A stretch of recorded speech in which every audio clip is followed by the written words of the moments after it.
Creating a better future? That's on you. Paying the community college tuition to get you there? That's on us. Time to switch from just having a job to starting a rewarding career? That's on you. The tuition to pay for your education? That's on us. We're Michigan Reconnect, the state-free tuition program, so we'll pay your community college tuition. Apply now before time runs out and ditch a mere paycheck and start banking a salary. Because that's on you, but the tuition is on us. Apply now at michigan.gov/reconnect and grab your future before time runs out. This is Spacetime Series 27, episode 156, for broadcast on the 27th of December 2024. Coming up on Spacetime, a new study warns the threat of superflares from the Sun could be as high as 1 per century. The first ever binary star system found near our galaxy's central supermassive black hole, and NASA's Lucy spacecraft swoops down low past the Earth. All that and more coming up on Spacetime. Welcome to Spacetime with Stuart Gary.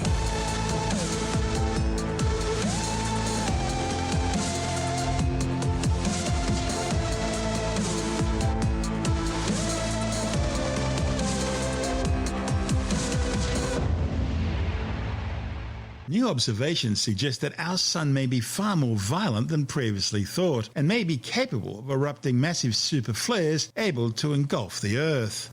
The findings are based on evidence showing other Sun-like stars regularly hurl huge amounts of radiation into space at a rate of at least once per century. Now, there's no question that our Sun can be a temperamental star, as this year's unusually strong solar storms have already proven, some of which led to remarkable auroral activity at lower latitudes.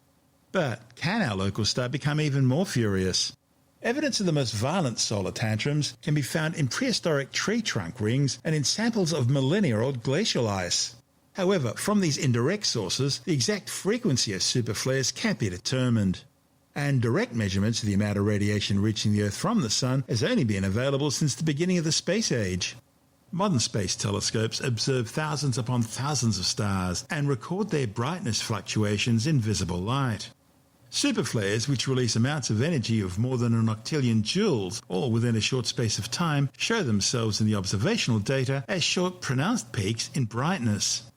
In the current study, astronomers analysed the data from 56,450 Sun-like stars as seen by NASA's Kepler Space Telescope between 2009 and 2013. Now, scientists only focused on stars with surface temperatures and brightnesses similar to that of our Sun. Still, they identified 2,889 superflares on 2,527 of the 56,450 observed stars. Now, when you crunch the numbers, that means that on average, one Sun-like star produces a superflare approximately once per century. The study's lead author, Valery Vasilyev from the Max Planck Institute, says his team was surprised that Sun-like stars were so prone to such frequent superflares. See, earlier surveys by other groups had found average intervals of 1,000 or even 10,000 years. But the thing is, these earlier studies weren't able to determine the exact source of the flare, and therefore they had to limit themselves to stars that didn't have any nearby neighbours in the telescope image. And that's where the current study comes in. It's the most precise and sensitive to date. When an especially high flux of energetic particles from the Sun reaches the Earth's atmosphere, it produces a detectable amount of radioactive atoms, such as the radioactive isotope carbon-14. And these atoms are then deposited in natural archives such as tree rings and glacial ice. So, a sudden influx of high-energy solar particles can be deduced by simply measuring the amount of carbon-14 in a given area. And this has allowed researchers to identify 5 extreme solar particle events and 3 candidates within the past 12,000 years of the Holocene, leading to an average occurrence rate of once every 1,500 years, with the most violent believed to have occurred around the year 775. However, it's quite possible that many more such violent particle events and also more superflares would have occurred on the Sun in the past.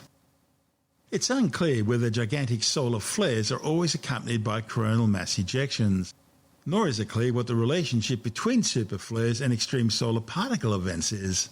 And this new study doesn't reveal when or if the Sun will throw out another fit. However, the results do urge caution. The new data is a stark reminder that even the most extreme solar events imaginable are all part of the Sun's natural repertoire. For example, during the famous Carrington event of 1859, one of the most violent solar storms in the past 200 years, telegraph networks collapsed across large parts of Europe and North America. Now, according to our best estimates, the associated flares released only 1/100th the energy of a potential superflare. So, we may well have something to look forward to. This is Spacetime. Still to come, the first ever binary star found near the supermassive black hole at the centre of our galaxy, and NASA's Lucy spacecraft swoops just a few hundred kilometres above the Earth on its way to Jupiter. All that and more still to come on Spacetime.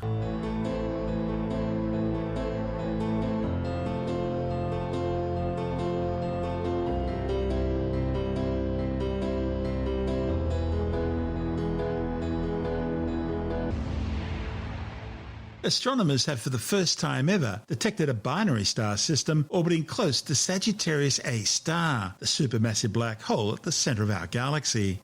The discovery, reported in the journal Nature Communications, was based on data collected by the European Southern Observatory's Very Large Telescope in Chile. The find will help astronomers better understand how stars can survive in environments of extreme gravity, and could pave the way for the detection of planets orbiting close to Sagittarius A star. Located 27,000 light-years away, Sagittarius A star is the centre point around which our entire Milky Way galaxy revolves, and contains some 4.3 million times the mass of our Sun. The study's lead author, Florian Feisker from the University of Cologne, says binary stars, that is, pairs of stars orbiting each other, are very common throughout the universe. But they've never before been found so near a supermassive black hole, where intense gravity can make stellar systems unstable. This new discovery, therefore, shows that some binaries can briefly thrive even under destructive conditions. You could say that D9, as the newly discovered binary system's been called, was detected just in time, as it's estimated to only be 2.7 million years old, and the strong gravitational forces of the nearby black hole will probably cause it to merge into a single star within just 1 million years or so. Now, that might sound like a long time, but when looking at the age of the universe, it's just the blink of an eye. Importantly, it provides a brief window on cosmic timescales to observe such a binary system.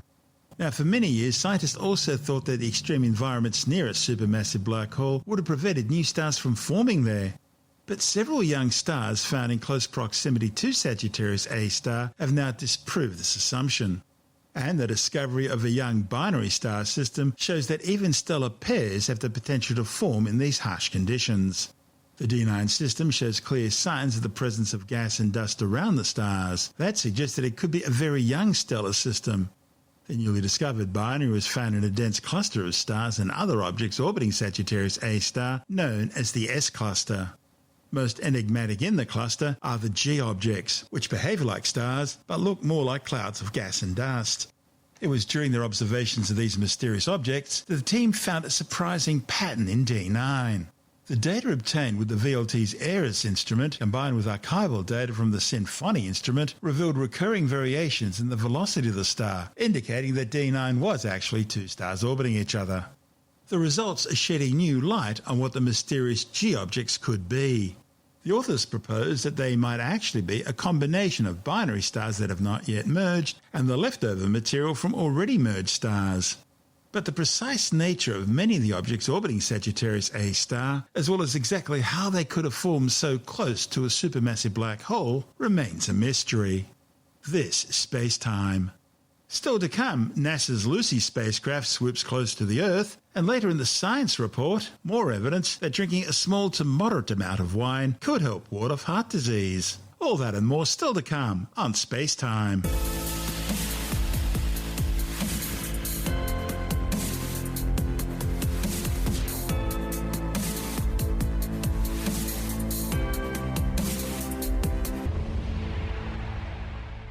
NASA's Lucy spacecraft has successfully undertaken its second close flyby of the Earth as it continues to build up speed on its journey to study Jupiter's Trojan asteroids. The spacecraft swooped down just 360 kilometres above Australia's east coast as it gained a gravity assist to change its course and fling it out towards its next target through the main asteroid belt and out towards the never-before-explored Jovian Trojan asteroids. Its close encounter with the Earth increased its speed with respect to the Sun by more than 7.31 kilometres per second. The Jupiter Trojans are two small bundles of ancient asteroids which are caught in a gravity well in Jupiter's orbit.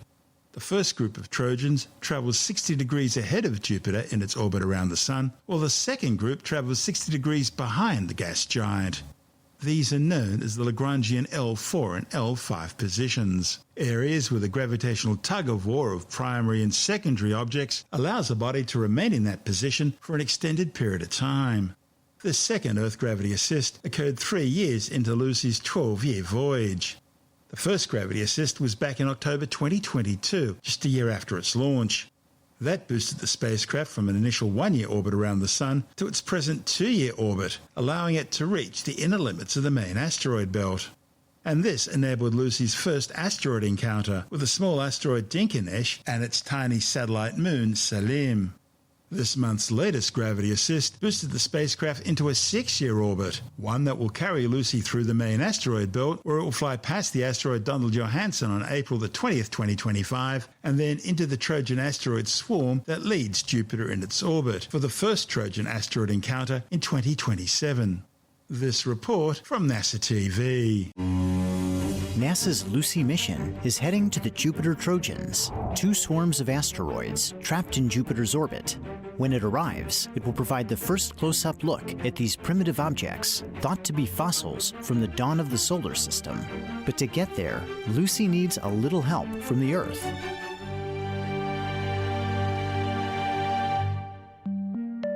After launching on October 16, 2021, Lucy returned home exactly 1 year later for the first of 3 Earth gravity assists, stealing an undetectably small amount of Earth's orbital energy to boost the spacecraft. This allowed Lucy to skim the inner edge of the main asteroid belt between Mars and Jupiter. On November 1, 2023, it flew by asteroid Dinkinesh and discovered a small moon. On December 12th, at 1:20 p.m. Eastern Time, it crossed the moon's orbit from the direction of the Sun, greeted by a brilliant view of Australia and the Pacific Ocean. In the hour before closest approach, Lucy skims through Earth's upper atmosphere, traveling over 9 miles per second, bidding farewell to home until its third and final gravity assist in December 2030. The 2024 encounter boosts Lucy's velocity by 4.5 miles per second relative to the Sun, putting it on course for the L4 Trojans that travel ahead of Jupiter. But first, Lucy will traverse the main asteroid belt, making a flyby of asteroid Donald Johanson on April 20th, 2025.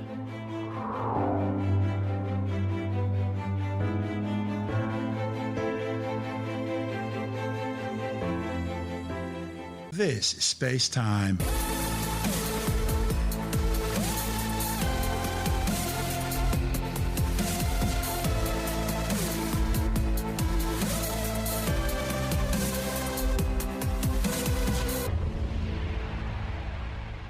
And time now to take another brief look at some of the other stories making news in science this week with a science report.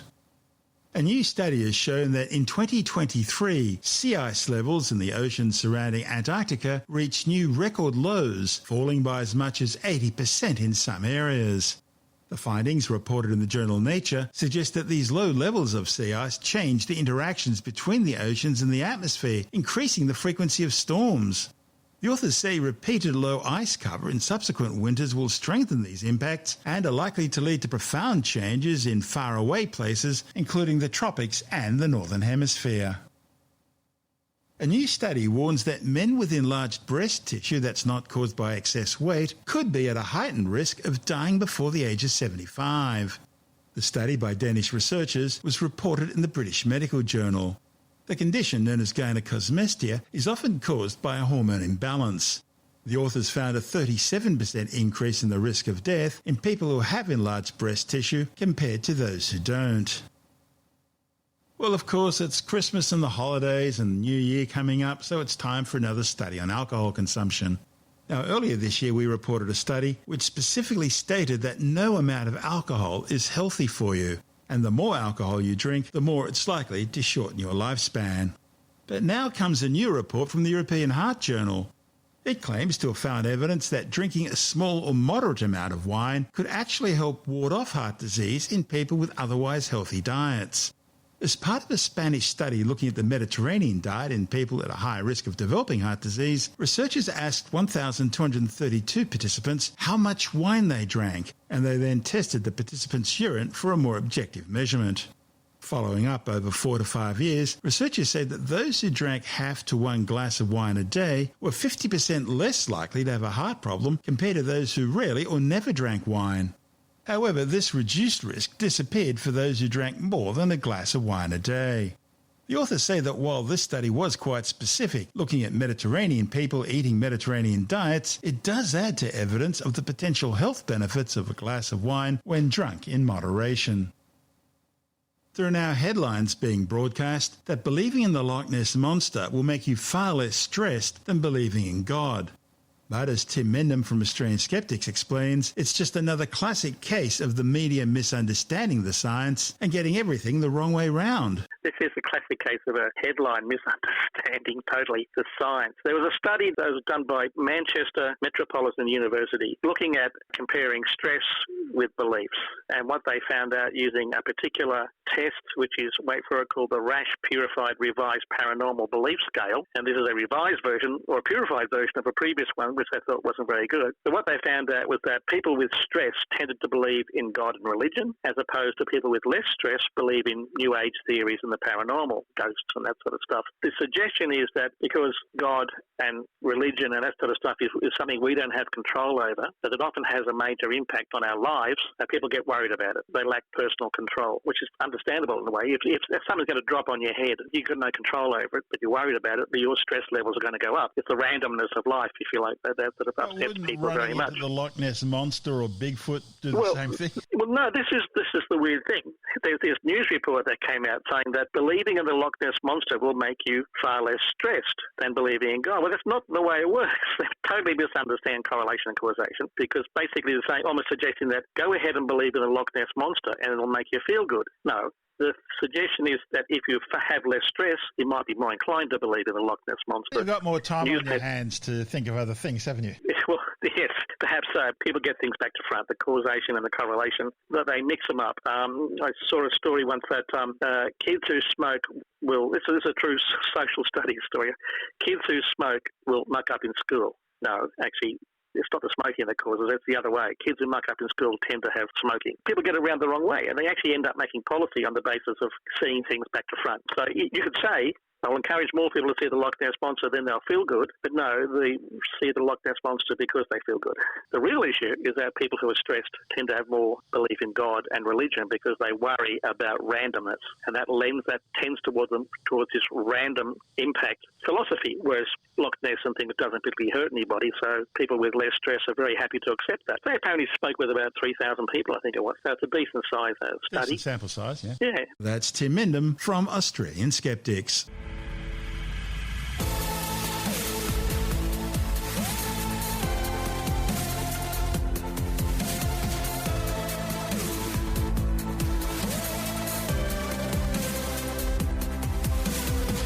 That's the show for now. Spacetime is available every Monday, Wednesday and Friday through Apple Podcasts, iTunes, Stitcher, Google Podcast, Pocket Casts, Spotify, Acast, Amazon Music, Bytes.com, SoundCloud, YouTube, your favourite podcast download provider, and from spacetimewithstuartgary.com. Spacetime's also broadcast through the National Science Foundation on Science Zone Radio and on both iHeartRadio and TuneIn Radio.